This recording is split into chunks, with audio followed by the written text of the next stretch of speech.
Ya, partamos. Bueno, bienvenidos a esta cápsula. En esta cápsula vamos a resolver un problema de modelación con lógica proposicional. En este caso en particular vamos a resolver lo que es el problema de las n-reinas. Yo creo que en otros ramos se han tomado, no sé, estructura de datos o en verdad varios ramos de problemas de computacionales suelen tocar este tema, pero en este caso lo vamos a ver con lógica proposicional. Ya, antes de comenzar, quería hacer un pequeño paréntesis con respecto a cómo funcionan los problemas de modelación en lógica proposicional. Al final nosotros vamos a tener un problema, ¿ya? Que en este caso va a ser el problema, no sé, de las n-reinas. ¿Y qué es lo que queremos hacer? Nosotros queremos ver si este problema tiene una solución. Esta es como nuestra meta, ¿ya? Entonces, para ver si tiene solución, una forma es tratar de representar el problema, queremos representarlo, ¿sí?, como una fórmula en lógica proposicional donde cada variable proposicional tiene un significado o una asociación al problema inicial. Se asocia al problema al final. Tiene un significado que se asocia al problema. Entonces, esta fórmula, que vamos a llamar phi o psi o no sé, teta, como la quieran llamar, lo que va a pasar es que si la fórmula, esta, es satisfacible, es decir, que existe una evaluación que la vuelve 1, ¿ya? Eso significa que el problema original tiene solución. Tiene solución. ¿Se entiende? Entonces, al final lo que va a pasar es que, ya, yo voy a tener, vamos a hacerlo como una construcción de este estilo. Imagínense el problema típico del mapa, o sea, el que les pusieron en clase. Ustedes tenían un mapa que tenía como rendijas, así. Supongamos, mi mapa me quedó muy feo, pero filo. El punto es que querían ver, no sé, que era 2 coloreables, una cosa así. Entonces, las variables proposicionales que ustedes creen, por ejemplo, en este caso el típico es como, no sé, asignan A y J va a decir 1 si es que se pinta de amarillo o no como ese elemento del mapa, y 0 si no se pinta de amarillo, ¿verdad? Rojo, y J, 1 y 0, y así. Entonces, al final estas variables proposicionales terminan representando cómo se pintan las casillas, ¿sí? Entonces en este caso usé amarillo y rojo, igual para no confundirnos voy a ponerlo así. Entonces supongamos que si esta casilla acá se pintó de amarillo, entonces esta variable proposicional en la fórmula debe aparecer prendida como un 1, ¿ya? Entonces esa es la idea, como que al final las variables proposicionales terminan representando el problema a partir de sus valores de verdad, ¿sí? Entonces esa es la idea detrás de la modelación. Entonces cuando ustedes terminan de computar o terminan de formar su fórmula, imaginemos un mapa súper simple para hacerlo como más sencillo. Imaginemos que tenemos literalmente un mapa de este estilo, que solo tiene 2 cositas. Y tenemos la variable A1, 1, supongamos que esto es 1, esto es 1 y 2. Y tenemos que va a ser 1 si es que la casilla o el país, la casilla 1, 1 es amarilla, y 0 en caso contrario.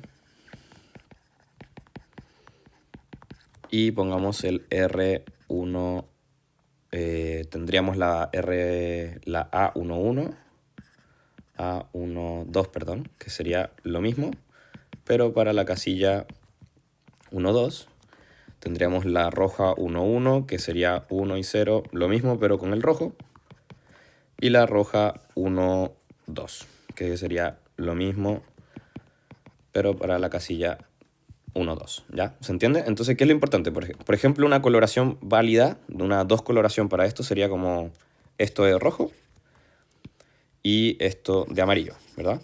Entonces, ¿qué debería pasar con este segmento? Nosotros sabemos que la casilla 1, 1, o sea, A11 está en 1, o sea, su valor de verdad en la fórmula debe aparecer siendo un 1.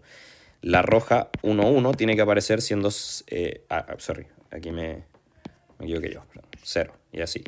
Y la roja 1, 1 tiene que aparecer siendo 1. ¿Por qué digo esto? Porque como yo definí la 1, 1, nos está diciendo que la casilla 1, 1 tiene que estar pintada amarillo. En este caso, con esta coloración no está pintada amarillo, entonces tiene que su valor de verdad en la fórmula que vaya a crear con ellas tiene que aparecer como 0. ¿Ya? Entonces tenemos que buscar formas de imponer estas cosas.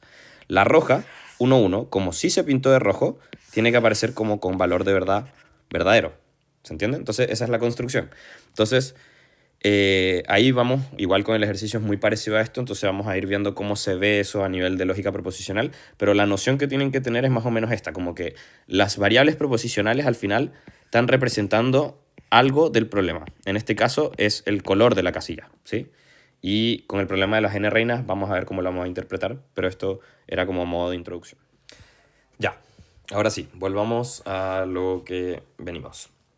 Vamos a resolver el problema de las n reinas con lógica proposicional. Entonces, ¿qué nos dice el problema de las n reinas? Este dice que consiste en poner n reinas, ¿ya?, en un tablero de ajedrez de n por n sin que se amenacen. Dos reinas se amenazan si es que están en la misma fila, columna o diagonal. Es lo típico del ajedrez.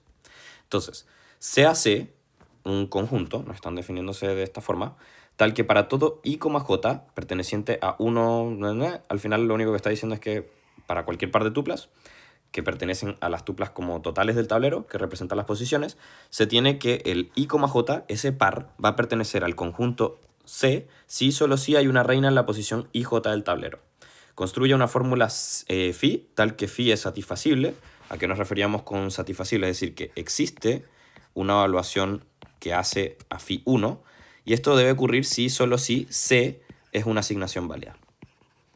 Asignación válida. ¿Ya? Entonces, ¿qué es lo importante que tienen que notar acá? La relación entre el sí solo sí es entre la fórmula proposicional y el conjunto C, ¿ya? Entonces nosotros tenemos que imponer que dentro de la misma fórmula haya información de este conjunto, que sería al final la asignación de las reinas en el tablero, ¿ya? Entonces, si esa asignación al final es una asignación válida para el problema, entonces sí o sí va a haber una evaluación que haga la fórmula phi 1. ¿Se entiende? Y viceversa, o sea, al final, si es que existe una evaluación que lo haga 1 a la fórmula, es decir, que yo le asigné reinas, o sea, le asigné valores a las variables proposicionales que están dentro de esto, no sé, de valores de verdad, esos valores de verdad están al final representando información tanto del tablero como del conjunto C, ¿ya? Entonces, según esos valores de verdad, yo también puedo decir que hay como una asignación de reinas que pueden ir dentro del conjunto C, ¿se entiende? Como que se puede ver de los dos lados. Entonces, pero vamos por parte. Entonces, ahora con lo anterior en mente, nosotros vamos a ir construyendo a poco el problema. Nosotros queremos construir una fórmula al final, phi, que represente el problema y que sus variables proposicionales representen información del tablero y de las posiciones donde están las reinas. Entonces, primero vamos a analizar por parte lo que nos están dando. Nos están dando primero un conjunto C que nos está diciendo que es de 1, puntito puntito n por 1 puntito puntito n, tal que para todo y bla bla bla, todo eso, como ese montón de texto que nos dan, lo único que nos está diciendo es que el C, dado un tablero, ¿ya? Imaginemos que tenemos este tablero de 5×5, donde las filas son estas, las columnas son estas, tenemos que C va a ser una cosa de este estilo, ¿ya? Si se dan cuenta acá, C está representando la única posición donde hay una reina. Entonces al final C es como un subconjunto de todas las posiciones del tablero, pero que son solo aquellas posiciones donde hay una reina, ¿sí? Entonces es un subconjunto del tablero. Eso es lo que nos dice C. Entonces, lo que nosotros queremos hacer ahora es que nuestra fórmula phi use información de C y diga si es que lo que está en C efectivamente es una solución para el problema de las n reinas. ¿Se entiende? Entonces, al final, ¿qué es lo importante? Que phi debería arrojar falso en el caso de acá arriba porque solo hay una reina, ¿verdad? Entonces no cumple con que tiene que tener n reinas y bueno, en ese caso phi tiene que decir como ya, este conjunto C con el que estoy trabajando no me sirve, ¿ya? Porque mi fórmula no tiene una evaluación que la haga verdadera. Eso es como lo que queremos llegar. Ya. Entonces con eso en mente, yo siempre recomiendo que antes de partir anoten como qué cosas necesita cumplir el problema, que después nosotros las vamos a traducir en lógica proposicional, ¿ya? Entonces, ¿qué es lo importante? Ya, nos están dando un conjunto C, ¿verdad? Entonces, ¿qué cosa tiene que pasar? Tiene que pasar que la información de C tiene que estar representada. La info de C tiene que estar representada en mi fórmula, ¿sí? Está en mi fórmula.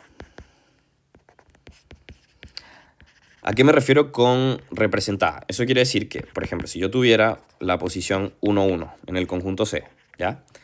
Y esto lo asocio a algo, pongamos que es una una variable proposicional Q, llamémosla Q.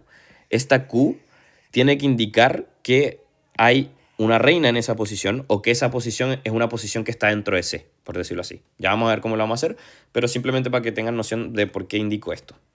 Ya, la 2. ¿Qué es lo segundo? Tienen que haber n reinas, ¿o no? Tienen que haber n reinas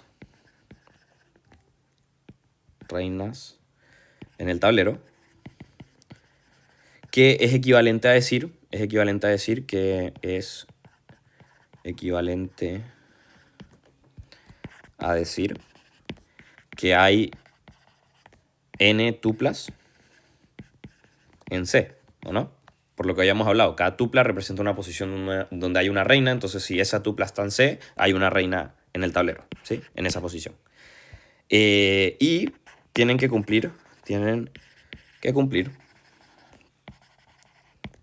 que no se amenacen entre ellas, no se amenacen.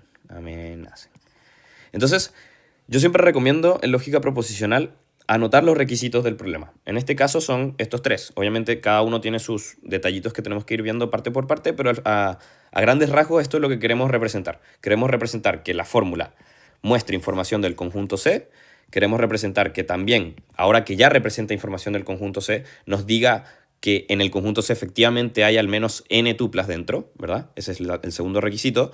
Y el tercero, que dentro de esas n tuplas no hayan amenazas, ¿ya? Que las reinas entre ellas no se amenacen. Y todo eso tiene que estar dentro de la fórmula que queremos construir, ¿sí? Eso. Entonces, para hacer esto, siempre partan pensando cuáles van a ser sus variables proposicionales. En los problemas de tableros, de mapas, de grafos en general, suelen ser de este estilo las variables proposicionales, ¿ya? En este caso, vamos a tener un tablero, ¿ya? Y nosotros vamos a proponer la siguiente variable proposicional, que va a ser P sub ij, que nos va a indicar si es que la posición i, j pertenece a C, o 0 si es que no pertenece a C. O, en otras palabras, eso nos está diciendo si es que P, I, J, o sea, en esa posición, en la posición IJ, hay una reina o no hay una reina. ¿Por qué sabemos eso? Porque si hay una reina, pertenece a C, por el análisis anterior. ¿Se entiende? Es como, ¿qué pasa? Hay veces que quizá no les dan como el conjunto C, entonces quizás lo tienen que armar ustedes de cero o hacer como una construcción como distinta, pero en este caso como nos dan el C de las asignaciones de las reinas, técnicamente podemos activar estas variables dependiendo si están en C o no, ¿ya? Entonces al final, ¿qué nos está diciendo esta variable proposicional? Imagínense un tablero de 3×3, muy sencillo, y esta va a ser P11, P12, P13. Entonces, si es que aquí en el P11 hubiera una reina, me quedó muy fea mi reina, pero si es que hay una reina, P11 va a valer 1, ¿sí? En la evaluación final, como en la asignación que arroje la fórmula, ¿ya? Nosotros tenemos que imponer al final que en la evaluación o la fórmula sí o sí le aplique al 1, 1, 1, porque en el conjunto C había una reina. No sé si se entiende eso. Si es que acá no hay nada, si esto no tuviera una reina, entonces P12 tiene que valer 0 una vez se haga la construcción de la fórmula, ¿ya? Como que tenemos que imponer que esa variable valga 0, eso. Entonces, ¿qué es lo importante? Vamos a tener una P y J, que cada una representa una casilla en el tablero, y solo va a tomar un valor de verdad de 1 o verdadero si es que hay una reina en esa casilla, en otras palabras, si es que hay una reina en el conjunto C, ¿ya? Eso. Entonces ahora con esta variable tenemos que cumplir las restricciones del problema y mostrar si es que el conjunto C cumple con todo, o sea, cumple con que asigna a las reinas, que asigna a las n reinas y que no se amenacen entre ellas. Entonces primero tenemos que imponer primero que la variable P y J represente efectivamente las casillas donde hay reinas. ¿A qué me refiero? Que nosotros queremos que P y J tiene que ser sí o sí 1 cuando el I, J pertenece a C, ¿ya? Porque si I, J no está en C, pongamos que I, J no está en C, necesariamente esto tiene que valer 0, ¿se entiende? Entonces queremos imponer eso. ¿Cómo lo hacemos? Con una fórmula lógica proposicional. Normalmente a mí me gusta hacer como dibujitos, entonces podemos pensarlo como, hagámoslo muy sencillo, veámoslo así. Queremos hacer que las P y J representen el conjunto C. Entonces, supongamos que nuestro conjunto C es solo esto, ¿ya? Entonces esto es P11, esto es P12 y esto es P13. Entonces yo sé que según este conjunto, necesariamente el valor de verdad de P11 tiene que valer 1 y el valor de verdad de estos tiene que valer 0. ¿Sí? ¿Se entiende? Entonces, ¿qué fórmula proposicional me sirve para representar esto? Bueno, podría ser tranquilamente, por ejemplo, P11 solo, ¿verdad? ¿Ya? O pongamos otro caso para que se vea mejor. ¿Por qué me refiero que esto representa? Porque si ponemos, por ejemplo, esto así, P11 solo, nosotros sabemos que si yo le asigno, si yo sé que hay una reina en el 1,1, entonces sí o sí esta fórmula tiene que tener prendida la evaluación el P11. Es decir, tiene que arrojar 1 y solo va a ocurrir que arroja 1 si es que P11 es 1. ¿Se entiende? Ya. Ok. Entonces, también, otra forma, pongamos como otro ejemplo para que se vea mejor. Supongamos que las 3 tienen reinas. Aún no nos estamos enfocando como en el tema de que cumple con los requisitos de amenaza ni nada. Simplemente quiero ver que las variables efectivamente valgan 1 si es que están en el conjunto C, ¿ya? Que vamos a llamarlo como la fórmula de activación. Entonces, esto va a ser 1, 2, 1, 3. Entonces, supongamos que este es nuestro conjunto. Entonces yo quiero hacer que, como sé que todas estas posiciones efectivamente tienen una reina, los valores de verdad de cada una de las variables que representan esas casillas tienen que valer 1. Entonces, ¿cómo puedo hacer eso? Puedo definir esta fórmula, ¿o no? P11 y P12 y P13, ¿o no? Porque, ¿qué pasa?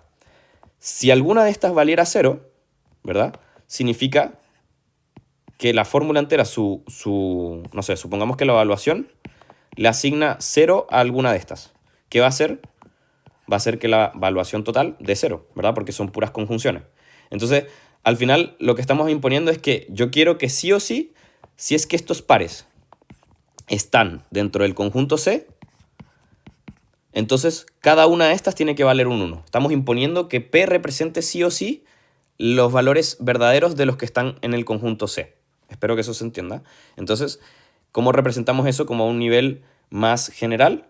Bueno, sería de este estilo. Voy a llamarla P de inicialización. Entonces, si se dan cuenta, estamos iterando por todos los valores del conjunto C y estamos haciendo una conjunción a cada una de las variables proposicionales que representan esas casillas. Y de esa forma estamos imponiendo que para que el valor de verdad, o sea, si init es igual a 1 su valor de verdad, o sea, yo lo evalúo y su valor de verdad 1 es 1, eso significa que el valor de verdad o la evaluación de, no sé, por ejemplo, el 1,3 tiene que ser 1 si es que el 1,3 pertenece al C, ¿ya? Y eso es con respecto a la primera fórmula. Esta es la fórmula de inicialización. Entonces, ¿qué está imponiendo al final esta fórmula? Está obligando a que las variables proposicionales que representan las casillas donde están las reinas tienen que valer sí o sí 1, ¿ya? En la fórmula. Espero que eso se entienda. Si es que la fórmula obtiene un valor 1, necesariamente eso va a valer 1, ¿ya? Eso, ya. Entonces, en la anterior fórmula ya tenemos lo que sería como la fórmula que va a representar la activación de las variables. O sea, la que está imponiendo que sí o sí, para que la evaluación general de la fórmula que tenemos que construir, las casillas que representan el conjunto C tienen que estar sí o sí en 1. ¿Ya? Eso es lo que hace la fórmula init. Entonces, eso a modo de resumen de la restricción anterior. Entonces ahora vamos con la restricción de que tienen que haber n reinas en el tablero. Entonces, de haber menos de n reinas no sería una solución válida. No vean aún la solución, quiero que primero pensemos en cómo se vería un tablero factible, por ejemplo. Entonces, veamos un caso hipotético. Como les digo, a mí me gustan en verdad los problemas de modelación hacer dibujos, como que encuentro que facilita un poco la forma de analizar el problema. Entonces, 1, 2, 3, 4, 5... 2, 3, 1, 2, 3, ya, 4, 5. Entonces supongamos este tablero de 5 por 5. Aquí 3, 4, 5, 1, 2, 3, 4, 5. Ya, yo voy a asignar una reina aquí, voy a asignar una reina acá, voy a asignar una reina acá, ¿verdad? Voy a asignar una reina acá. Si se dan cuenta, esta no tiene tope en la diagonal ni en las filas. Y una reina acá, ¿ya? Entonces, ¿qué está pasando acá? Noten que esta es una asignación válida, porque por ejemplo, esta no está amenazando a nadie, ni en fila, ni en columna, ni en diagonal. Esta tampoco. Las diagonales están libres, que sería esta, y las filas y las columnas también. Esta lo mismo, tenemos sus diagonales libres y la fila y la columna también. Y esta lo mismo y esta lo mismo. ¿Qué pasa? Noten que para que este tablero sea válido, sí o sí, o sea, como que sí o sí va a haber una reina, va a haber una reina en una fila, en cada fila, y una reina en cada columna, ¿ya? Columna. Esto lo pueden hacer como probando casos y se van a dar cuenta que siempre, como que siempre llegamos a ese mismo patrón. Es la única forma válida de tener al final n reinas, porque igual es bien lógico, porque imagínense, ustedes no asignaran una reina en cada fila y en cada columna. O sea, si ustedes solo, no sé, imagínense, asignan esta de acá, ¿ya? La reina que está como más arriba, que me queda muy fea la asignación, ya. Asignan esa ahí y asignan todo el resto acá, ¿ya? Obviamente esa asignación, primero, no están llenando todo el resto de las filas, y esta asignación de una va a ser no válida, porque estás, o sea, por la restricción que después tenemos que cumplir, que es lo de las filas, va a obligar a que se topen, o sea, como que estas se están amenazando entre ellas. Entonces, para evitar que se amenacen entre ellas, de base, tiene que haber una en cada, como asignada en cada posición, al final, ¿ya? Entonces, ¿qué es lo que me refiero? Que esto es una forma de analizar el problema del mínimo de n, o sea, para tener un mínimo de n reinas, ¿ya? Necesitamos que sí o sí haya una reina en cada fila, cada columna y eso, ¿ya? Entonces es una forma de verlo. Entonces lo que nosotros, o lo que terminé construyendo, es una fórmula que representa esto, ¿ya? Entonces voy a hacer una fórmula que va a representar fila presencia, que lo que hace es iterar por las filas y ver que haya al menos una reina en esa fila, ¿ya? No voy a imponer que haya solo una hora, porque después voy a hacer otra que impone esa restricción, pero me basta con que haya una o más, ¿ya? Entonces, por ejemplo, ¿qué es lo que quiero que haga esta fórmula? Que me diga, si viendo la fila 1, ya, supongamos que en la fila 1 hay dos reinas asignadas, aún no me estoy preocupando de la restricción de que se amenacen, simplemente de la asignación por filas y columnas para que cumplan las n reinas. Entonces, ¿qué es lo que me tiene que decir esta fórmula?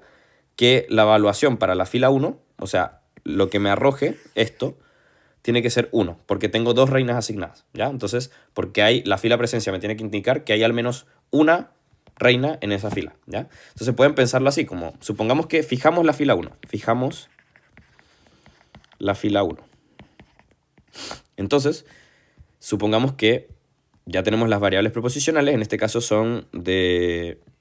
Tendríamos la P11, P12, P13, P14 y P15, ¿verdad? Que sería como... Esas son las casillas de la fila, están representando las casillas de la fila. Entonces, ¿qué es lo que yo quiero? Que esto, ¿ya?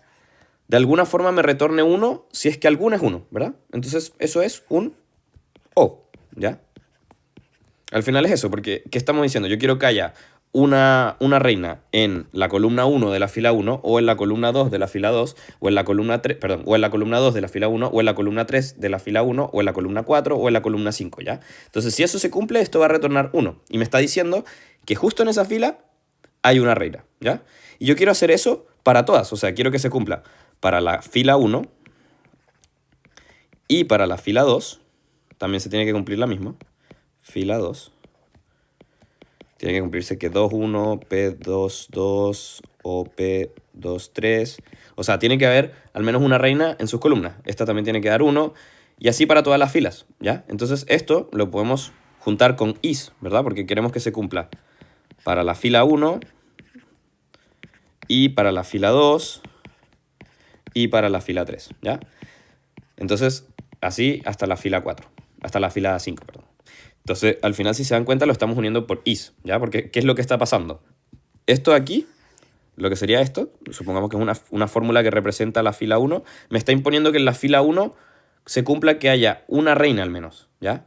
Si hay una reina al menos, eso va a dar 1, ¿sí? Porque el O va a lograr, la disyunción va a hacer que se cumpla, que sea 1 como el total de la fórmula, la evaluación total de esa fórmula. Entonces, una forma de hacer esto como más concentrado sería esto. I igual a 1 de n, de O, de J igual a 1, de n de p sub ij. ¿Verdad? Porque, ¿qué es lo que está haciendo? Este O me está representando lo que sería la fórmula de cada fila, ¿verdad? Que sería como el concentrado. Está viendo, fijando imagínense como un for en Python, está fijando el i en 1 y está iterando por los j's. Entonces está diciendo ya, entonces este j1, j2, j3, j4, si alguno de estos es 1, ¿ya? Todo ese O va a ser 1, ¿ya? Y después ese 1 lo estoy uniendo con la conjunción al de la segunda fila. Y así va, fila por fila. Fija la fila, itera por las columnas, después pone un i, fija las filas, itera por las columnas y así lo pueden ver, ¿ya? Como en Python, ¿ya? Luego, eso sería para las filas. Pero yo les dije que para que cumpla el hecho de que tenga n reinas como mínimo, necesariamente tiene que haber una reina por fila y una reina por columna. Se tiene que cumplir en ambas. Entonces, esta fórmula representa lo que acabamos de hacer, ¿ya? Y esta fórmula va a representar lo de las columnas, ¿ya? Si se dan cuenta, la forma de redactarlo es casi igual. Lo único que cambia es qué dejo fijo al principio. En este caso, estoy dejando fijo lo que sería la columna, ¿sí? Y estoy iterando por las filas. Como que fijo la columna y voy hacia abajo, ¿sí? Y ahí estoy verificando que al menos una de esas variables proposicionales tiene que ser 1 para cada columna, ¿sí? Eso sería las dos que voy a utilizar para garantizar que hayan n reinas. Entonces, ¿cómo garantizamos que hayan n reinas? Yo les dije que se tienen que cumplir ambas. Entonces, para cumplirse ambas, sería juntarlas. Sería fila presencia, se tiene que cumplir esta fórmula y se tiene que cumplir esta fórmula. ¿Sí? Eso sería ya cómo las vamos a juntar al final, columna presencia. Pero ahí lo vamos viendo. Ahora vamos restricción por restricción. Entonces ahí ya cumplimos, esto sería lo que se necesita para cumplir la restricción de que hayan n reinas. Importante, esta no es la única fórmula, la única forma de hacerlo. Yo me acuerdo que también, o sea, en su momento la hice de otra forma y también es válida. Lo pueden hacer, por ejemplo, usando variables proposicionales auxiliares que, por ejemplo, no sé, indiquen que una variable proposicional se active si es que hay cierta cantidad o que representa una suma de algo por el estilo. Como que hay muchas formas de hacerlo. Pueden hacerlo con sumas, restas, y que las variables proposicionales representen como el resultado de la suma, el resultado de la resta, algo por el estilo. Lo voy a dejar de propuesto, pero esta es la forma que decidimos mostrarle porque es la que usa lógica proposicional de forma como más pura. O sea, no utiliza otro tipo de cosas auxiliares ni nada por el estilo, sino que piensen como con solo las variables proposicionales, ¿ya? Entonces, aquí, en este tip, el tip era darse cuenta con ejemplos de los tableros que sí o sí la única forma de cumplir para tener n reinas era que necesariamente hubiera una por fila y una por columna, ¿ya? Como que cada fila tuviera su propia reina y cada columna tuviera su propia reina, ¿ya? Entonces, ahora vamos a ver la tercera restricción, que es la que habíamos hablado. Bueno, la tercera que habíamos hablado era de las amenazas. ¿Cuáles son las amenazas? Bueno, vamos a ponerlas acá. Vamos a hacerlo como separadito para que se vea más ordenado. Ya. La tercera restricción que habíamos conversado era de que no se pueden amenazar, ¿verdad? No amenazarse entre ellas. Entonces, ¿a qué tipo de amenaza nos referimos? Bueno, amenazas por fila, amenazas por columna y amenazas por diagonal, ¿sí? Ya. Vamos por parte. La primera va a ser las amenazas por fila. Entonces, ¿a qué nos referimos por amenaza por fila? Pongamos un ejemplo de nuevo. Si tenemos un tablero, ¿ya? Y en mi cubrimiento, ¿ya? Supongamos que esto va a ser 1, 1 y 1, 2, ¿ya? Ya, nosotros sabemos que este cubrimiento o esta asignación de reinas está poniendo una reina aquí y una reina aquí. Claramente esto no es válido, ¿ya? Igual, por ejemplo, si se dan cuenta, al tiro la fórmula de las n reinas, o sea, de garantizar n, la que hicimos antes, la de fila presencia y fila y columna presencia, esta, columna presencia. Esta al tiro arrojaría falso con ese cubrimiento, porque no está garantizando que haya una y una, pero da lo mismo, no nos enfoquemos en eso.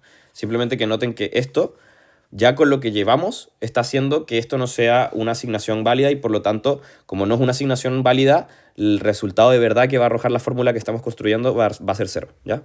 Eso es como a modo de paréntesis, pero sigamos con el tema de las filas, ¿ya? Entonces, nosotros nos damos cuenta que esta asignación está asignando dos reinas una al lado de la otra, ¿ya? Yo quiero garantizar o quiero crear una fórmula que imponga que si yo asigno, por ejemplo, una reina aquí, me diga que todo lo que está para acá no puede haber reinas, ¿ya? No debería haber reinas en el C. Si es que hay una reina en eso, me tiene que retornar 0, ¿ya? Entonces, ¿cómo lo hacemos? Podemos decir ya. Imagínense lo típico en Python. Fijamos con un for la fila. Entonces, yo sé que si estoy P11, ¿verdad? Que representa la casilla. Esta, ¿ya? Entonces, estoy en esta casilla. Quiero ver los elementos que están en la misma fila de esa casilla. ¿Qué es lo que hago? En el for iteraría las columnas, ¿verdad? Y tiene que cumplirse que, por ejemplo, si esto es 1, entonces, ¿verdad? Entonces, a su derecha, en la P12, esto tiene que ser falso, ¿verdad? O sea, tiene que ser 0. No debe haber otra reina ahí porque está en la misma fila. Entonces, lo que hacemos es esto. Decimos que se tiene que cumplir la negación, ¿ya? Entonces, si se dan cuenta en este ejemplo, al tiro, esta fórmula chiquitica que acabamos de cumplir, el P11 es verdadero, o sea, esto es verdadero. Y está diciendo que la negación de P12 tiene que ser, y está diciendo que se tiene que cumplir la negación de P12. P12, por la construcción que habíamos dicho, si es que hay una reina en 1,2 va a ser 1, entonces esto arroja falso. Y si lo notan, al final algo verdadero no puede implicar algo falso, ¿ya? Entonces, al final esto es una forma de ver que la implicancia sirve para formalizar el hecho de que si yo tengo en una posición una reina, en toda la fila de esa reina no debería haber otra reina, ¿se entiende? Entonces, si se dan cuenta, igual es como hablar, o sea, es como decirlo ya. Si yo pongo una reina acá, entonces no puede haber algo en todo lo demás, en toda esa fila. No puede haber algo, no puede haber otra reina en esa fila. Entonces, ¿cómo lo haríamos? Podemos iterar por todas las casillas.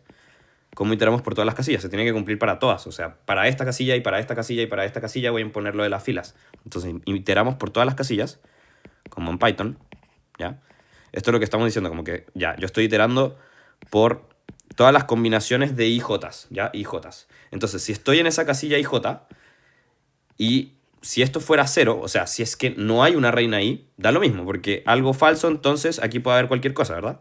Entonces, ¿qué es lo que hacemos? Lo que nos importa son los casos donde son verdaderos. Entonces, si esto, en esa casilla, hay una reina, se tiene que cumplir que en todas las filas circundantes, en todo lo que hay al lado, no debería haber una otra reina, ¿ya? Entonces, tenemos que hacer que se cumpla la negación, igual que aquí, de todas las casillas, que por eso usamos el i, o sea, tiene que ser, si una casilla está en la fila, en esta no puede haber una reina, y en la siguiente tampoco, y en la siguiente tampoco, y en la siguiente tampoco, y en toda esa fila, ¿ya? Y cómo representamos eso sería, podemos poner un j', que va a partir en 1, para todos los j', que son distintos de j, ¿verdad? Porque estamos como comparando con los elementos de las columnas. O sea, al final estamos fijando el i que representa la fila y vamos a iterar por los j.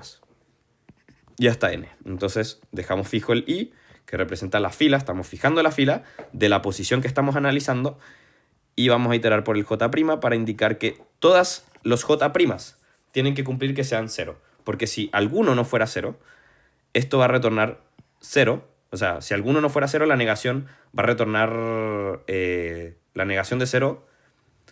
Si alguno no sea 0, es decir, que es 1, la negación de 1 va a retornar 0 y por lo tanto la conjunción va a terminar retornando 0, ¿entiendes? Y como nosotros sabemos, como por la lógica que estamos armando, que en esa posición si hay una reina, no puede ocurrir que sea verdadero implica falso. Entonces eso va a romper toda, ¿sí? Espero que esa explicación se entienda. Lo que quiero que se queden es como esto, con esto está iterando por todas las casillas y entonces lo que está diciendo es que ya, yo fijo esta casilla y voy a ver lo que está a su derecha, ¿ya? O a su izquierda, en verdad, porque está iterando por toda la fila. Entonces, fijas la fila aquí y iteras por las columnas. Y ese i lo que está imponiendo con la negación es que se tiene que cumplir sí o sí que todas las casillas que están en esa fila, sus valores de verdad de asignación tienen que ser 0. Porque si alguno en el init se hubiese seteado como 1, porque el cubrimiento lo impuso como 1, entonces toda la fórmula va a retornar 0, ¿ya? Eso espero que se entienda. Igual cualquier cosa, la ayudantía lo podemos ver con más calma. Igual prefiero que vean el video y de ahí lo vamos conversando. Ya. Eso es con respecto a las filas. Y si se dan cuenta, las columnas va a ser exactamente lo mismo, pero fijando la columna. Lo único que cambio aquí es que se itera por las filas una vez fijamos una posición. Fijar posición. ¿Sí? Lo pueden pensar como Python. Así a mí se me hace fácil. Quizás otras personas lo pueden pensar de forma distinta, pero yo lo suelo pensar así. Y eso, ahora vamos con la siguiente. Bueno, ahora vamos a ir con lo que sería la última restricción de nuestro problema, o el último requisito, que sería el tema de que no pueden estar en una misma diagonal. Entonces, antes de comenzar, quiero que destaquemos dos cosas. Vamos a hablar de dos tipos de diagonales. Están las diagonales que son arriba hacia la derecha, o sea, vamos de acá hacia allá, ¿ya? Y está la de arriba hacia la izquierda, que es allá y para allá, ¿ya? La idea que queremos hacer es más una idea similar a lo que hicimos con las filas y las columnas, que queremos iterar como por todas las posiciones e ir analizando las diagonales. Esperen, denme un segundo aquí.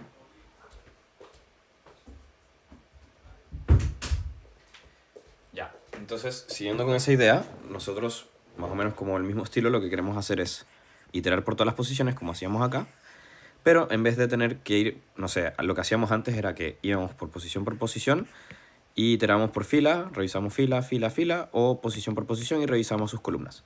Ahora lo que queremos hacer es que vamos a tener que encontrar alguna relación para definir la diagonal, o para definir cuáles son los elementos que tenemos que iterar para la diagonal, ¿ya? Igual aquí se los voy a dejar como más detallado en cómo hago el análisis, pero quiero que lo pensemos como un poquito más nosotros como en el momento. Entonces, ¿qué es lo que define una diagonal? Ya, si se dan cuenta, supongamos este caso. Así. Ya, pongamos el caso de 3×3 que teníamos antes. 1, 2, 3. Y ahora yo solo me voy a enfocar en lo que sería la diagonal de arriba izquierda. Así es como la estoy viendo yo. Arriba y hacia la izquierda, ¿ya? Que es la que va para allá. Entonces marquemos que yo voy a colocar una reina aquí, ¿ya? ¿Sí? Solo para analizar bien el caso de arriba y a la izquierda. Entonces, ya. Estaba viendo si estaba bien escuchando el audio. Entonces, esta reina está en la posición 3,3, ¿ya? Entonces yo quiero ver, eso significa que su i es igual a 3 y su j es igual a 3. Entonces, ¿qué cosas cumplen estas posiciones que hacen que esté en esta diagonal arriba izquierda? ¿Ya? Entonces, ¿cómo yo hice el análisis para formular la respuesta? Bueno, me di cuenta, lo típico que nosotros hacemos como en matemática, la pendiente, ¿verdad? Entonces, si se dan cuenta, esto tiene, en teoría, pendiente negativa, ¿ya? Pero yo quiero manejarlo con pendiente positiva todo, entonces vamos a decir que la división o el valor absoluto de la pendiente es 1, ¿ya? La pendiente como del, digamos como de la diagonal, su valor absoluto va a ser 1, ¿ya? Entonces, ¿cómo yo hago para llegar a ese 1? Por ejemplo, con esta posición, esa es la posición 3, 3, 3, ¿no? Eso es lo mismo que decir 3 dividido en 3, que es 1, ¿verdad? Yo lo hago por la fórmula que me lo aprendí como rise, o sea, la subida dividido en el desplazamiento lateral. Esta es la subida, este es el desplazamiento lateral, lo típico como la fórmula de la pendiente. Pero ¿qué es lo importante? Entonces, supongamos que aquí hubiera una reina también, ¿ya? O quiero comparar esa posición. ¿Cuál es la relación que tiene esa posición? Bueno, primero, ¿qué podemos ir destacando? Esta posición la vamos a llamar I', J', ¿verdad? Notamos que si nuestra diagonal es arriba hacia la izquierda, tenemos las siguientes relaciones. Tenemos que I', ¿ya? La fila sí o sí va a ser menor la I' a la fila I, ¿verdad? Si se dan cuenta, el 3 con el 2. En este caso, esta es la posición 2,2, ¿ya? Y lo mismo ocurre con la columna, o sea, aquí me equivoqué, era ahí. La J' va a ser menor a la J, ¿ya? Entonces, como la típica fórmula de la pendiente, nosotros sabemos que lo que se hace es que se divide el rise dividido en el run. Yo siempre hago como rise dividido en el run, ¿ya? O subida dividido en el desplazamiento lateral. Entonces, ¿cómo yo me desplazo de este a este? Es I menos I', ¿verdad? Y nosotros sabemos que esto nos da mayor a 0, porque por esa relación que tenemos ahí, o sea, simplemente pasar restando. Y aquí lo mismo, sería el j menos el j', y eso es mayor estricto que 0. Entonces nosotros sabemos que para que estos elementos estén en la misma diagonal, tiene que cumplirse por la fórmula de la pendiente que I' menos, o sea, I menos I' y J menos J' su división tiene que dar igual a 1. Entonces hacemos una pequeña separación y nos va a quedar que I menos I' es igual a J menos J'. Me faltó el prima, sorry. Y llegamos al final que I menos J tiene que ser igual a I' menos J', ¿ya? Entonces al final, ¿qué es lo que estamos haciendo acá? Sorry que le puse el prima de nuevo. Estamos haciendo una relación entre el I, J, que sería la posición de la reina inicial que estamos fijando, lo estamos relacionando al I' y al J', que son las posiciones de lo que sería la diagonal, ¿ya? Entonces, bajo esa lógica, nosotros ahora podemos formular lo que sería nuestra fórmula proposicional, igual que antes, que ¿qué es lo que hacemos? O sea, queremos iterar por todas las posiciones. Nosotros sabemos que para iterar por todas las posiciones y que se cumplan todas, tienen que ser puros Is, de esta forma. ¿Ya? Entonces, esto está representando, P, I, J, está representando que estamos iterando por todas las posiciones. Es decir, estoy poniendo como reinas o viendo si hay reinas acá, ¿ya? Si es que hay una reina, esto me va a arrojar un 1, ¿verdad? Entonces, ¿qué va a pasar? Si hay una reina ahí, entonces ¿qué se tiene que cumplir? Que en la diagonal no tiene que haber otra reina. Entonces, ¿cómo represento la diagonal? La diagonal se representaría como I', que va a ser 1 hasta n, y J',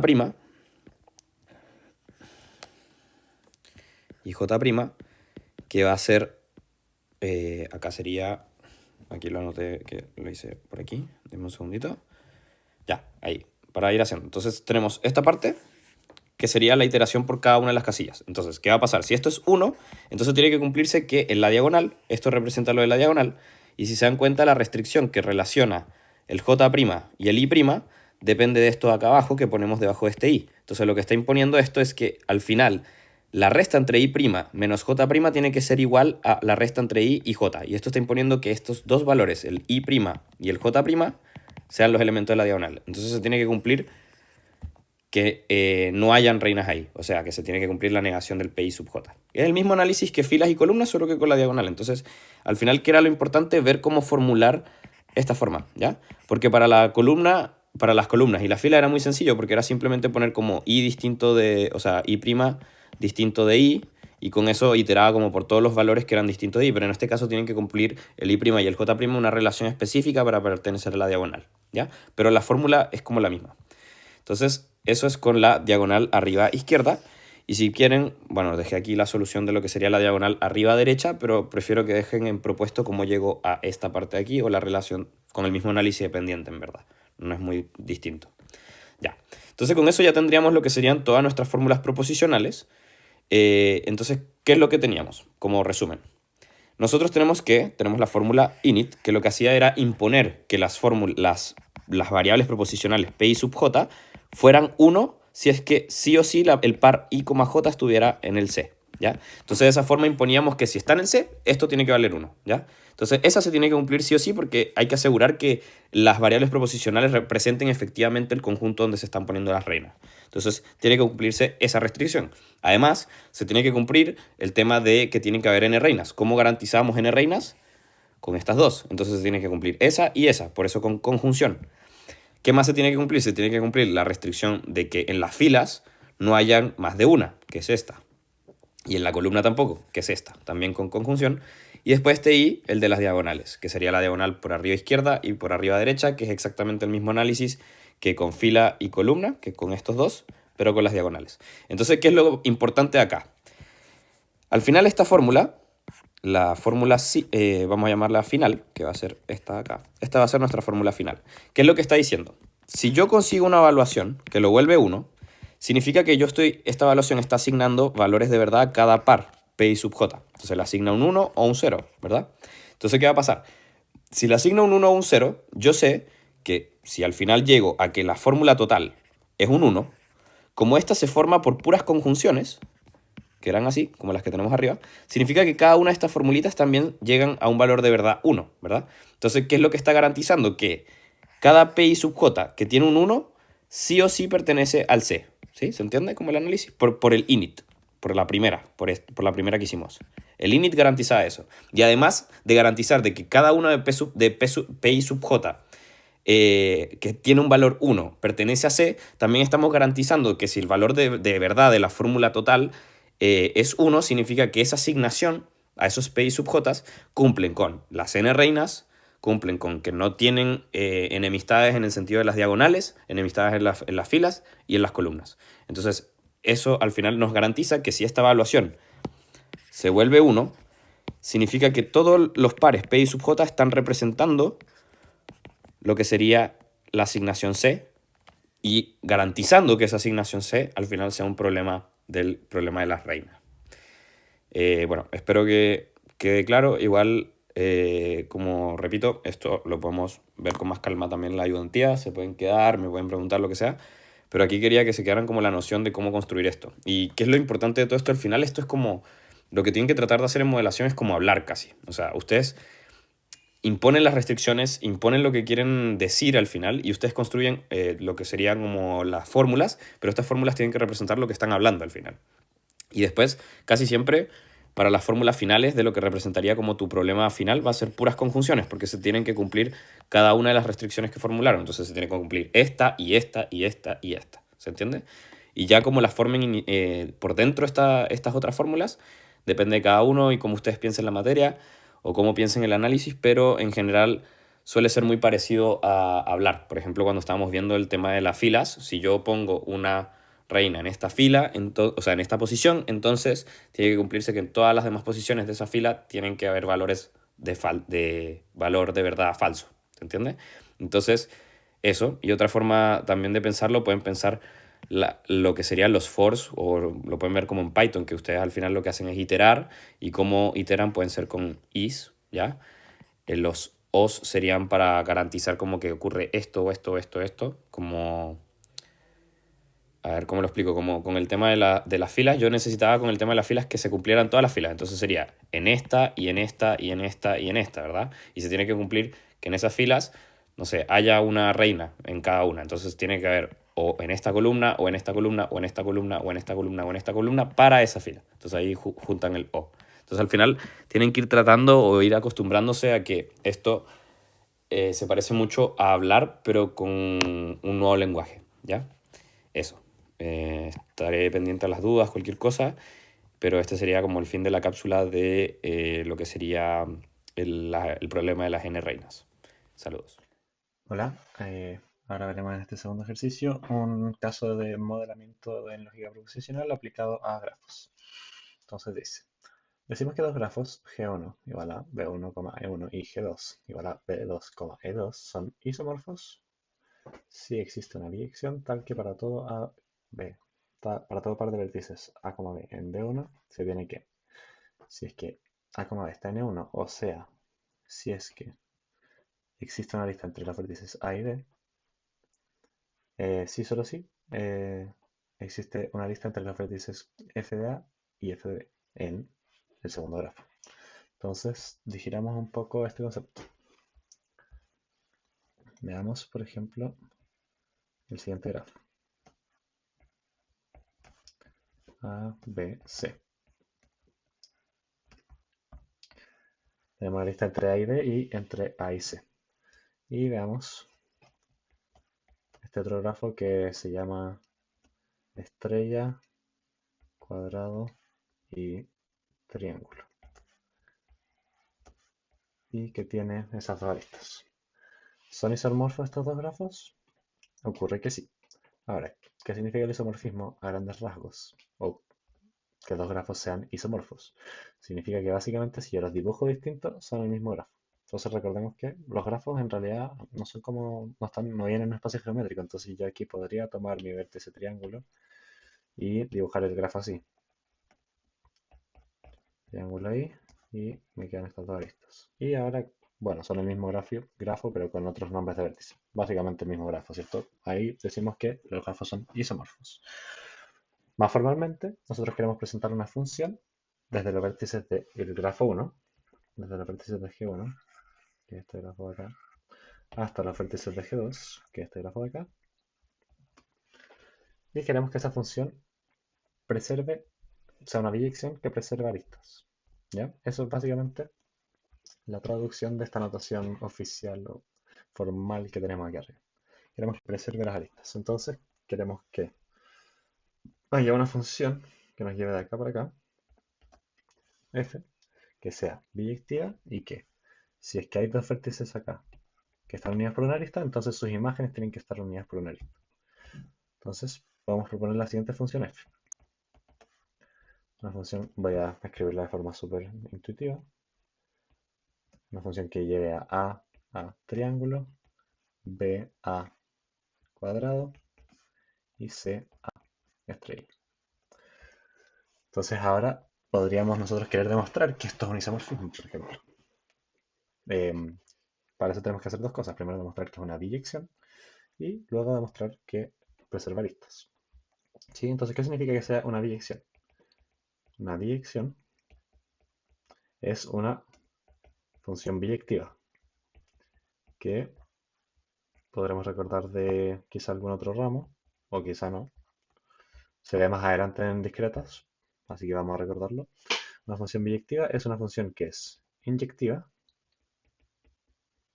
y que además es sobreyectiva.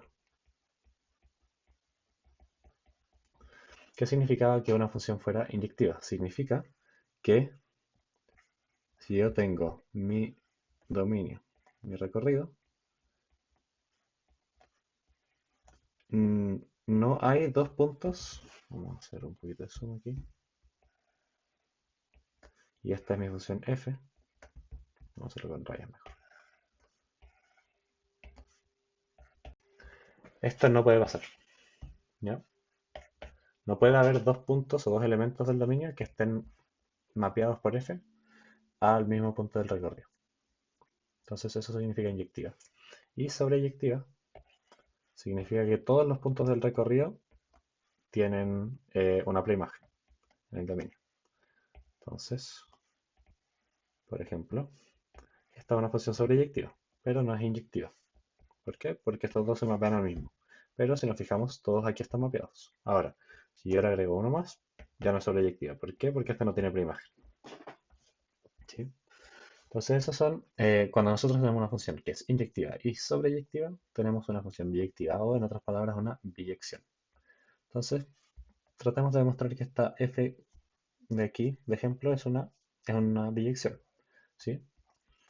Veamos. El conjunto de vértices de G1 es este, ¿cierto? Entonces, vemos que B1 es igual a BC y que B2 es igual a estrella, triángulo y cuadrado.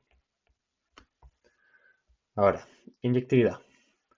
Vamos a ver si es que alguna imagen se repite. ¿Cuál es la imagen de A? Triángulo. Imagen de B cuadrado, imagen de C, estrella. Por lo tanto, ningún elemento de G2 tiene la misma preimagen. Por lo tanto, es inyectiva.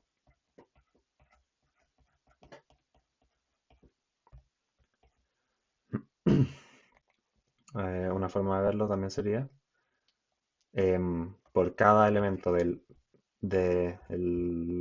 conjunto del codominio, revisamos que todos los posibles elementos del dominio y vemos que solo uno de ellos esté mapeado. Entonces en la estrella vemos el A se mapea a la estrella, no, B a la estrella, no, C a la estrella, sí. Entonces solo uno. Puede haber sido cero también, eso también es inyectivo, pero en este caso tenemos uno. Ahora queremos ver sobreyectividad. Para que sea sobreyectiva, todos los elementos del codominio tienen que tener una preimagen, según f. Entonces, vamos a revisar que ahora, por cada elemento de B2, necesitamos que haya un elemento de B1 que se mapee a ese elemento, por lo menos. Entonces, partamos con la estrella. ¿Hay alguno? Sí, C. Con eso nos basta, no tenemos que buscar más. No nos interesa si A o B también están mapeados a eso. Triángulo, sí, A. Y cuadrado, sí, B. Por lo tanto, todos los elementos del codominio tienen una preimagen. Y concluimos que es sobreyectiva. Y por lo tanto que es una biyección. Ahora necesitamos demostrar que preserva aristas. ¿Qué significa que preserva aristas? Lo que nos dice aquí formalmente la definición. Que si es que entre las aristas de nuestro grafo 1 está la arista A, B, entonces si yo le aplico la función A, B, esta arista resultante tiene que estar también en el segundo grafo. Entonces, veamos cuáles aristas tenemos. Tenemos la primera, que es A, B, por ejemplo. Entonces, tenemos que A, B está entre las aristas del grafo 1, o sea, que pertenece al conjunto E1, ¿sí? Un grafo es un conjunto, es un par de un conjunto de vértices y un conjunto de aristas. Así que tenemos que A, B pertenece a E1. Por lo tanto, necesitamos que em, estamos demostrando esta dirección hacia la derecha primero, luego vamos a tener que mostrar hacia la izquierda. Necesitamos que ahora, si yo le aplico la función a los vértices que participan de esta arista, la arista resultante en el segundo grafo también existe. Entonces, yo necesito que f de A y f de B pertenezca también, voy a poner un signo de interrogación porque todavía no sabemos si esto es verdad, a E2. Ahora, f de A es triángulo y f de B es cuadrado. ¿Esto pertenece a E2? Sí, es esta lista de acá. Que bueno, si se fijan, es exactamente la misma si vemos el dibujo gráficamente. Y así fue la forma en que yo planteé esta biyección, esta función candidata a ser un isomorfismo desde un inicio. Ahora lo que estamos haciendo es demostrando su correctitud. Entonces, esta lista ya está lista. Ahora vamos con la otra lista que tenemos. Sería la lista A,C, que pertenece a E1 también. Ahora, nos preguntamos, f de A, f de C, ¿pertenece a E2? F de A es triángulo y f de C es estrella. Y esto efectivamente pertenece a E2, en esta lista de acá. Por lo tanto, preservamos la lista también en este caso. Y con eso acabamos de mostrar la dirección hacia la derecha, ¿cierto? Nosotros asumimos, tomamos todos los pares A, B pertenecientes a E1 y demostramos que f de A, f de B pertenecía a E2. Ahora, esta dirección está lista. Pero tenemos un sí solo sí. ¿Qué significa esto? Tenemos que mostrar la otra dirección. Tenemos que tomar todos los pares f de A, f de B pertenecientes a E2 y demostrar que sus preimágenes pertenecen a, bueno, el par de preimágenes pertenece a 1, ¿sí? Entonces, em, para tomar primero todas las imágenes que pertenecen a, eh, bueno, ya demostramos que es una biyección, por lo tanto sabemos que todas las imágenes son en verdad todos los elementos del segundo conjunto, ¿sí? Así que tenemos que básicamente hacer lo mismo. Tomar una lista de acá y demostrar que las preimágenes de los nodos preservan la lista. Entonces, lo que haríamos sería tomar primero esta lista, por ejemplo. Vemos cuál es la preimagen del triángulo. Era A. ¿Cuál es la preimagen de la estrella? Era C. ¿Se preserva la lista? Sí. Perfecto. Y luego lo mismo para esta otra lista, ¿sí? Ahí habría que formalizarlo, al igual como lo hicimos acá. Pero esa es la intuición. Entonces, perfecto. Una vez que ya entendemos lo que es un isomorfismo y cómo demostrar que, que dos grafos son isomorfos, podemos pasar a el verdadero ejercicio que va a ser un modelamiento a través de lógica proposicional de esta propiedad de isomorfismo. Entonces dice el ejercicio, dado un par de grafos no dirigidos, G1 y G2, definidas igual que antes, construya una fórmula proposicional phi sub iso tal que phi sub iso es satisfacible si solo si G1 es isomorfo a G2. Demuestra la correctitud de su construcción. Ya. Esta parte de acá no la vamos a hacer ahora, es algo bastante más complicado, que es posible o no es posible que sea en el ramo, pero por ahora no se tienen que preocupar de esto. Esto se profundiza más en cursos como por ejemplo lógica para ciencia de la computación, en discretas demostraciones de correctitud de modelamiento tan complicadas como esta. Por ahora no se van a ver, quizá vamos a profundizar más en ello en el futuro en el curso, pero por ahora vamos a solo plantear el modelamiento. Entonces, primero que nada, una aclaración, grafos no dirigidos. ¿Cuál es la distinción entre grafos y grafos no dirigidos? Un grafo no dirigido es un grafo donde las aristas no tienen dirección, que fue lo que hice implícitamente yo acá. Lo que pasa es que existen otros tipos de grafos donde las aristas sí tienen dirección. Por ejemplo, una arista con una flecha. Entonces puede existir para un lado, puede existir para el otro. En un grafo no dirigido, la arista no tiene dirección y por eso nosotros la anotamos como que los elementos del conjunto aristas son conjuntos que tienen dos elementos, ¿sí? Porque recordemos que en un conjunto no me importa el orden de los elementos. Entonces, si yo escribo que hay una arista entre los nodos A y B de esta manera, esto es exactamente lo mismo, voy a poner una equivalencia ahí, es exactamente lo mismo decir que existe esta arista, ¿cierto? Porque los conjuntos no tienen eh, orden. Entonces, por eso aquí, si nosotros cambiamos la dirección a la forma en que estamos escribiendo el orden de los elementos en la lista, no cambia la dirección. ¿Por qué? Porque estamos en un grafo no dirigido. ¿Sí? Entonces, los grafos no dirigidos se representan así con pares de elementos que en verdad son un conjunto. ¿Sí? Con conjuntos de dos elementos en que no me importa la dirección. Ahora hay otro tipo de grafo que son los dirigidos, que es donde teníamos direcciones. Y ahí nosotros representaríamos las aristas como tuplas. ¿Sí? Que se escriben así, como paréntesis. Esto igual se va a ver más adelante. Quizás estoy adelantándome, pero para que se entienda bien la distinción, A, B pertenece a las aristas. Esto no es equivalente a decir que B, A pertenece a las aristas, ¿sí? Porque las tuplas se importa el orden de los elementos. Y por eso mismo se usan tuplas para representar aristas en grafos dirigidos, ¿sí? Pero aquí estamos trabajando con grafos no dirigidos. Por lo tanto, nos vamos a olvidar de estas aristas con flecha y nos vamos a quedar solo con las aristas sin flecha que no tienen ninguna dirección. Esos es los dos tipos principales de grafos que hay. Entonces tenemos que hacer una fórmula proposicional que sea satisfacible si, solo si G1 es isomorfo a G2. ¿Sí? Entonces, bueno, lo primero que tenemos que hacer es pensar qué variables proposicionales vamos a usar para representar elementos de estos grafos. ¿Sí? Entonces, algo que probablemente pueda ser útil es representar eh, la función de isomorfismo. ¿Sí? Queremos ver un paralelo aquí entre los conceptos de isomorfismo y de satisfacibilidad. ¿Ya? En el concepto de isomorfismo, vamos a tener que dos grafos son isomorfos si es que existe una biyección, ¿cierto? Una biyección F. Ahora, en nuestro ejercicio nosotros queremos hacer una fórmula que sea satisfacible si solo si es isomorfismo, si solo si son isomorfos. Por lo tanto, si solo si existe una biyección.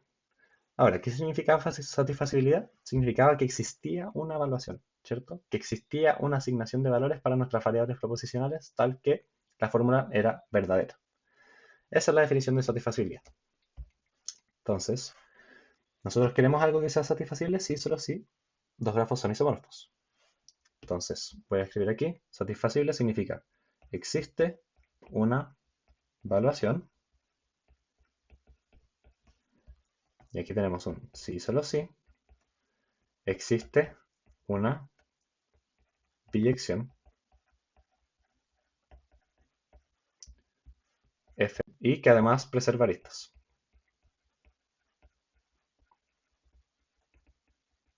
¿Sí? Pero, qué nos indica este paralelo de conceptos que tenemos aquí? Nos da una pista de que nuestras variables proposicionales, que va a ser lo que nosotros estamos asignando valores en nuestra evaluación, tienen que ser un análogo a lo que la biyección F asigna. ¿Sí? Ambos son funciones. Recordemos que una evaluación o una asignación de valores para variables proposicionales es una función básicamente que asigna valores a las variables. Entonces aquí tenemos este paralelo con lo que sería la biyección F. F es una función que asigna valores a variables también, en este caso a nodos. Entonces, eh, nosotros queremos buscar un paralelo entre evaluación y biyección y entre las variables que estamos asignando en la evaluación y las variables que estamos asignando en la biyección. Ahora nos preguntamos, ¿qué variables estamos asignando en las posibles funciones que existen entre B1 y B2? ¿Sí? Fijémonos. Entre B1 y B2, ¿qué estamos asignando nosotros realmente? Nosotros estamos asignando, ¿o qué hace la función f? La función f asigna a un nodo de B1, le asigna un nodo de B2, ¿cierto? Estoy hablando de todas las funciones posibles que existen entre B1 y B2. Entonces podría ser también que el nodo B esté también asignado a triángulo, ¿cierto? Nosotros ya sabemos que en un isomorfismo no pasa eso, pero eso es lo que en esencia hace la función f. Asigna nodos a otros nodos. Entonces, nosotros queremos una variable proposicional. Nosotros queremos crear variables proposicionales, utilizar variables proposicionales para aprovechar este paralelo. Por lo tanto, una opción de variable que podemos utilizar para modelar este problema es eh, llamar a la variable p sub i, j, básicamente que el iésimo nodo de B1 está asignado al jésimo nodo de P2. O bueno, vamos a decir G2, ¿sí? G2 y G1. Y ahora vamos a formalizar esto más, ¿ya? Esto está en lenguaje intuitivo. Ahora vamos a ponerlo en lenguaje formal, ¿cierto? Esto va a ocurrir si es solo si f de i. Bueno, esto es lo que va a estar pasando por detrás. En verdad nosotros no sabemos cuál es la función f, pero lo que estaría significando esto por detrás es que f de i es igual a j, con i perteneciente a b1 y j perteneciente a b2, ¿sí? Ahora nosotros lo que queremos hacer es construir una fórmula que haga que esto verdaderamente esté forzado, ¿cierto? Nosotros vamos a crear una fórmula que solo sea satisfacible si es que existe esta función f que es un isomorfismo, ¿sí? Entonces, ahora lo que nosotros buscamos es, con estas variables, construir una fórmula que vaya capturando las distintas propiedades del isomorfismo. Entonces, primero que nada, vamos a partir por lo más básico de todo y vamos a modelar el hecho de que f es una función, ¿sí? ¿Por qué? Porque, bueno, tenemos que modelar varias cosas. Tenemos que modelar que f es una biyección y que f preserva aristas, ¿cierto? Entonces, biyección, ¿qué significa biyección? Significa función biyectiva. Entonces, yendo de nuevo aún más básico, tenemos que modelar lo primero, que es que f sea una función. Entonces, ¿qué era una función? Recordando también de otros contextos, porque esto se ve más adelante en matemáticas discretas. Una función es, eh, es un mapeo, una asignación desde un conjunto a otro en el que todos los elementos del conjunto llamado dominio tienen una imagen, ¿sí? Eso es la definición de función y una función no está bien definida a menos que todo elemento del dominio tenga una imagen, exactamente una, ¿cierto? Por poner un ejemplo de algo que no es una función en el plano cartesiano, bueno, aquí tenemos el eje X, aquí tenemos el eje Y. Algo que nosotros conocemos bastante clásicamente como una función es, por ejemplo, una parábola, ¿cierto? Una función cuadrática. Algo que no sería una función es, por ejemplo, esto. ¿Por qué? Porque, por ejemplo, el elemento x igual a 1, yo lo estoy mapeando a este punto de acá, pero además a este punto de acá. Una función no puede tener como dos outputs distintos de manera intuitiva, pensándolo de esta forma. Una función solo mapea un punto a un único punto, a un único otro punto en el plano cartesiano. Entonces, esto sí sería una función, ¿cierto? Em, entonces, nosotros queremos además representar la propiedad de que todos los puntos tienen que estar mapeados.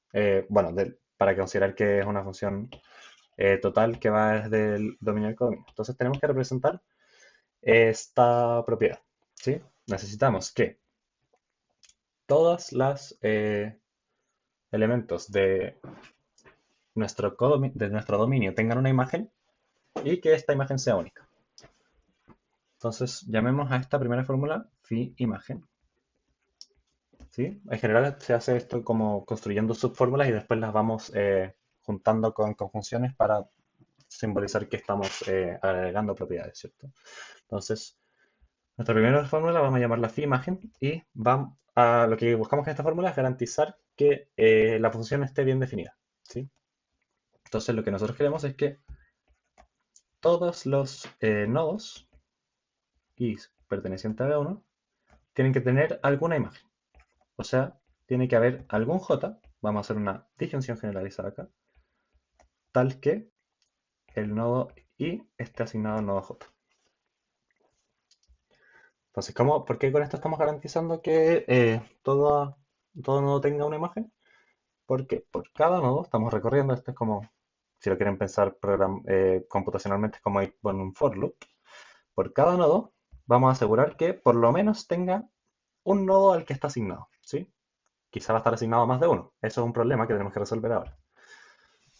Y este problema lo vamos a resolver haciéndonos otra formulita que se va a llamar, por ejemplo, phi unicidad, porque queremos garantizar la unicidad de las imágenes de nuestros nodos. Y aquí queremos lo siguiente, que por cada nodo de nuestro dominio, queremos que, si es que este nodo está asignado a un nodo J, ¿ya? Vamos a poner esto con una condición de un si. Entonces, si es que, de una implicancia, perdón, si es que el nodo I está asignado al nodo J, entonces yo quiero que no esté asignado a ningún otro nodo que sea distinto al J. Entonces, yo necesito que para todo nodo K perteneciente a B2, con K distinto de J, este nodo I no esté asignado a este nodo K. ¿Sí? Y con esto ya estoy representando la unicidad. Vamos de nuevo. Para todos los pares I, J, siendo I de B1 y J de B2, si es que el nodo I está asignado al nodo J, yo quiero que el nodo I no esté asignado a ningún otro nodo K que sea distinto del J. Entonces, recorro todos los nodos K distintos de J y niego o presento la negación de P sub I, K. Y con esto ya estoy garantizando unicidad. Entonces, si yo junto ahora la fórmula phi sub imagen y phi sub unicidad, voy a tener una función bien definida en la que todos los elementos del dominio tienen una imagen y que además tienen una sola imagen. ¿Sí? Entonces, vamos a juntar estas dos fórmulas en una fórmula llamada phi función, que va a ser la conjunción de phi imagen y de phi unicidad. Y con esto partimos bien con una función bien definida. ¿Ya? Ahora vámonos a nuestro plan. ¿Qué más teníamos que mostrar? Que esto era una biyección, ¿cierto? Biyección, ya demostramos la parte de función, perfecto. Tenemos que mostrar que es biyectiva ahora. Entonces tenemos pendiente que es demostrar que es inyectiva y que es sobreyectiva, ¿sí? Entonces, primero, necesitamos una fórmula para demostrar la inyectividad. Bueno, para capturar, no demostrar, perdón. Estamos capturando propiedades aquí. Entonces, phi inyectiva. Y bueno, aquí le pongo como esta notación, tampoco tienen que ser rigurosos, pero cuando uno pone por lo general dos puntos igual, uno está definiendo fórmulas, ¿sí? No es necesario que sean rigurosos, pueden poner símbolo igual, en realidad no es muy importante, pero es para denotar las diferencias sutiles que hay entre algunos conceptos. Entonces, primero queremos demostrar que, capturar, perdón, que nuestra función va a ser, necesitamos que sea inyectiva. ¿Qué significa que sea inyectiva? Significa que si es que, bueno, volvamos a nuestros diagramas aquí, significa que si es que tenemos un elemento del codominio que tiene una preimagen A, entonces ese elemento del codominio no puede tener como preimagen a B, siendo B distinto de A, ¿cierto? Entonces, vámonos ahora a expresar esto en lógica proposicional, ¿sí? Nuevamente queremos que esto se cumpla para todos los nodos, por lo tanto podemos empezar con dos conjunciones generalizadas, con I perteneciente a B1 y J perteneciente a B2. Y nosotros queremos que si el nodo I está asignado al nodo J, entonces el J no tenga ningún otro asignado que sea distinto del I. Es súper parecido a lo que teníamos acá, pero fijémonos que nosotros ahora queremos que el J no tenga asignado a ningún otro distinto del I.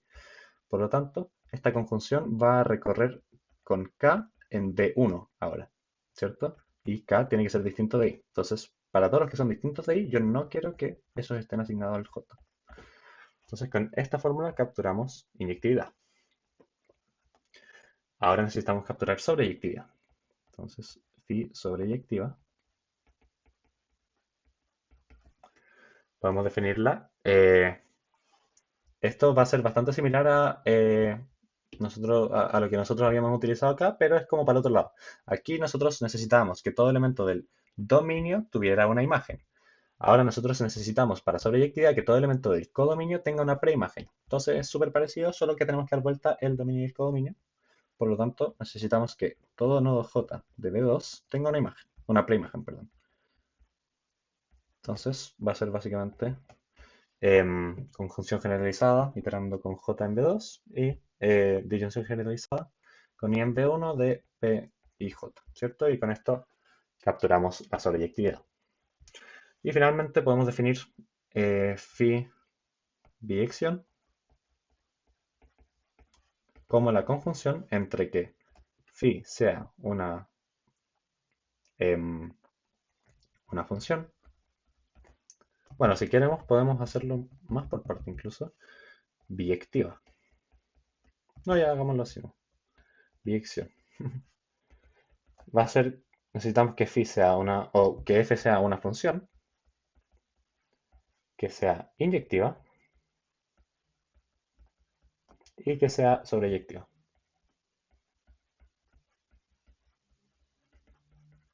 ¿Sí? Entonces, con esto terminamos de capturar la parte de biyección. Nos falta capturar la parte de la preservación de aristas. ¿Sí? La parte del sí solo sí. Entonces, esto es lo último. Necesitamos una fórmula phi aristas en las que cumplamos el sí solo sí para un lado y para el otro lado.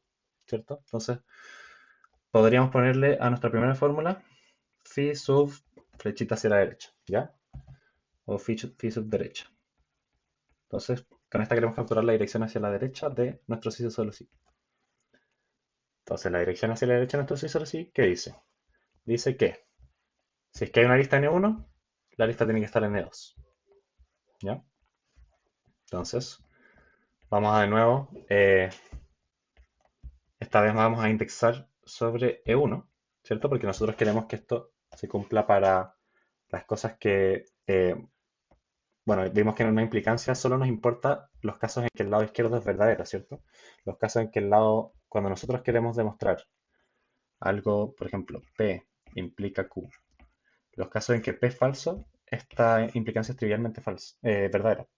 Solo nos importan los casos en que P es verdadero, ya que solo cuando P es verdadero y Q es falso, todo esto se hace falso. Entonces, ¿por qué indexamos sobre las aristas acá? Porque solo nos interesan los pares de nodos en los que son aristas efectivamente. ¿Sí? Entonces ahora vamos a indexar sobre las aristas en vez de sobre los nodos. Entonces esto pertenecientes a las aristas del grafo 1 y queremos que existan dos nodos que básicamente representen esta arista en el grafo 2. Entonces vamos a indexar nuevamente. Queremos que haya dos nodos que estén representando esta lista en el grafo 2. Vamos a representarlos con S y T. Y lo que necesitamos nosotros es que el nodo I esté mapeado al nodo S y que el nodo J esté mapeado al nodo T por nuestra función. Como representamos la asignación de valores por la función con las variables proposicionales que hemos ido construyendo y que ya capturamos esta noción de función con nuestras propiedades fórmulas anteriores. Entonces nosotros queremos que el nodo I esté mapeado al nodo S y que el nodo J esté mapeado al nodo T. Ahora necesitamos hacer básicamente lo mismo, pero para el otro lado, porque era un sí solo sí. Entonces, phi izquierda, y lo vamos a definir súper simétricamente como S, T pertenecientes a E2, y necesitamos que haya un I, J pertenecientes a E1, tal que I esté mapeado a S y J esté mapeado a T. Y con esto ya estamos casi listos. Tenemos solo que juntar nuestras fórmulas ahora. Entonces podemos llamar a phi aristas a la conjunción de phi derecha y phi izquierda. Y si se fijan, aquí estoy usando una ley de equivalencia proposicional o de equivalencia en lógica proposicional. Lo que yo estoy haciendo es convertir un sí solo sí P si solo si Q, esto es equivalente a P implica Q y Q implica P, ¿cierto? Entonces, estoy usando implícitamente esta ley de equivalencia. eh, y aquí estoy usando phi derecha y phi izquierda. Y estoy haciendo la conjunción acá. Entonces, implícitamente estábamos usando esto. Y así también es como se demuestran, de hecho, la mayoría, sí, básicamente todas las dobles implicancias que aparecen en el ramo y en la matemática. Uno demuestra una dirección y luego demuestra la otra dirección. Y como demostramos ambas, estamos demostrando la conjunción de ambas, que es lógicamente equivalente al sí solo sí. Y con esto estamos prácticamente listos. Solo tenemos que decir que nuestra fórmula final, que nos habían pedido que se llamara phi iso, está definida como phi es una biyección, o bueno, phi biyección, que era lo que nosotros habíamos dicho que era nuestra fórmula que representaba, que capturaba la propiedad de la biyección, y además que preserva aristas. Aristas.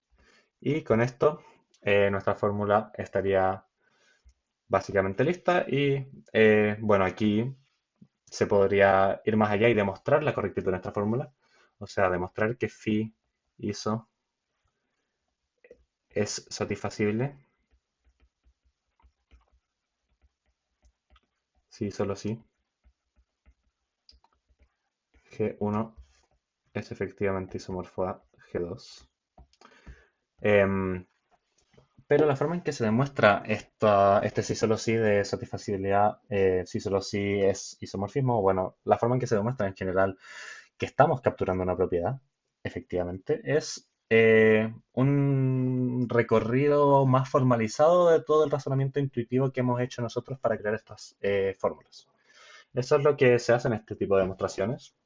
Por eso no lo vamos a cubrir en esta cápsula, pero a modo de resumen es una formalización de todo el razonamiento intuitivo que hemos hecho nosotros.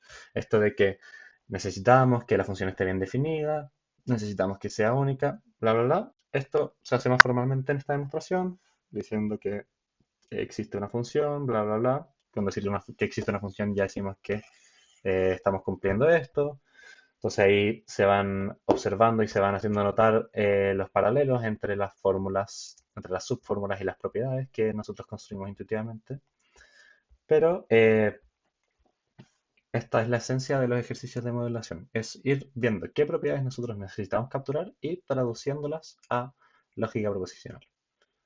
Así que hasta ahí quedamos con este ejercicio. Nos vemos en la próxima ayudante.